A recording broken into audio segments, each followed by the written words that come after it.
Main air sajalah nampaknya. Ikan tak memakan umpan, kita main air sajalah ya teman-teman.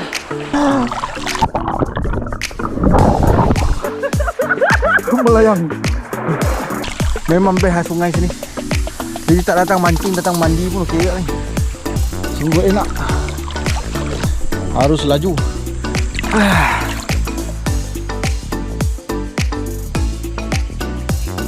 1, 2, 3.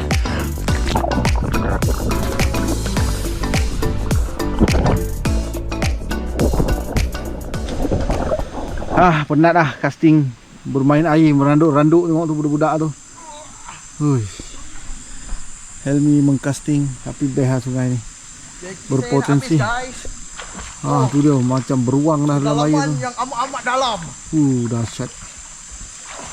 Ini bukan seronok mancing ni, seronok main air ni. Jadi berlakon. Jadi. Okeylah. Cukuplah untuk petang ni rakam kat sungai. Nanti kita rakam dekat chalet pula. Apa aktiviti petang ni?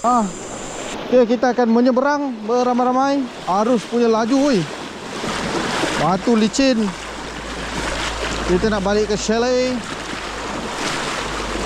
Laju woi sini, wahaya. Aduh.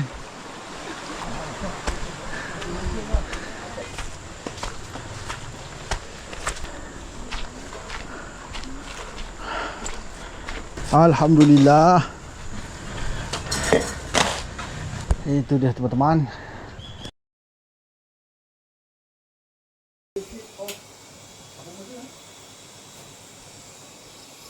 Mari kita pergi makan. Makan. Waktu pun sudah time to eat.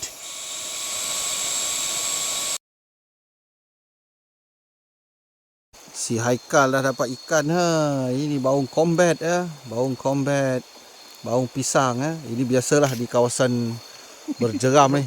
Jadi malam ni kita makan kita mancing ketika air tinggi teman-teman.